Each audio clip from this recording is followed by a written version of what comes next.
One friendship ডেতে আমার husband কীভাবে ফ্রেন্ডশিপ ডে পালন করলো সেটাই বলছি। দেখো, ওরা জার্মানি ফ্রেন্ডদের বাড়িতে গেছিলো, তো দেখো ওরা ইন্ডিয়ান ফুড করেছিল, যেহেতু আমার বর ইন্ডিয়ান, তো ওর আরও একটা কলিগ গেছিলো। তো যাই হোক, দেখো ওদের ছোটো করে একটা রুম টুর দিয়ে দিচ্ছি। এটা বেবিদের রুমগুলো, ওদের বেবিরা কিন্তু আলাদা শোয়। এরকমই জার্মান বাড়িগুলো হয়, ওদের নিজস্ব খেলনার ঘর রয়েছে, ইনফ্যাক্ট পার্ক রয়েছে বাড়ির মধ্যে।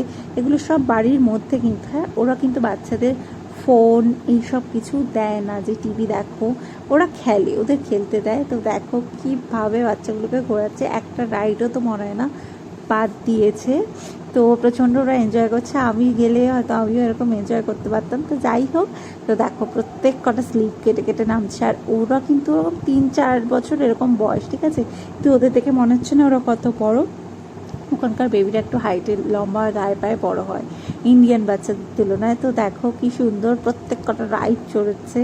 তো কিছু কিছু ক্লিপ নিয়ে নিয়েছে, ও ভীষণ মজা করেছে সেদিন নাকি। আর এরকম ছোটো ছোটো বাচ্চাদের হাত দিয়ে এরকম হাঁসদের খেতে দেয়, ওরা মজা পায়। ওখানে বাচ্চাদের এরকমভাবেই ট্রেন করা হয়, আর এটাই ওখানকার কালচার। আমাদের হতো না যে হ্যাঁ একটা ফোন দিয়ে দিলাম, টিভি দেখতে দিয়ে দিলাম, ওই নিয়ে পড়ে থাকলো, তো ওরকম একদমই না।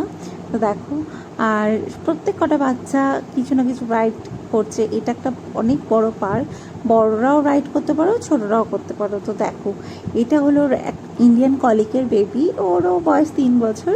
তো দেখো কি ভয় পাচ্ছে। আর তারপরেরটাকে দেখো, ওটা একটা তো হাই করলো, আর তারপরেরটাকে দেখো, ওরে বাপরে, এক দৌড়ে চলে এলো। তো ওদের ভয় ডর নেই, তো ওদের হ্যাবিট হয়ে গেছে। তো দেখো, এইটা তো নামবেই না, পিছনে যে আরেকটা দাঁড়িয়ে আছে সেটা কি আর ওর ভাবনায় আছে, এটা মহা বিচ্ছুর বিচ্ছু। তো যাই হোক, জার্মান বাচ্চাগুলো কিন্তু অত বিচ্ছু হয় না। ওরাও দুষ্টুমি করে, বাট এতটা লেভেলের করে না। তো যাই হোক, ওখানকার বেবিগুলো এত কিউট হয়, ছেলে কি আর মেয়ে কি। দেখো সব কটা নামছে, বাট এবার দেখো দেখো এইখান থেকেই উঠবে, এরকম কিন্তু আমাদের ইন্ডিয়ান বাচ্চাগুলোও করে। তো এভাবেই দিনটা ওরা সেলিব্রেট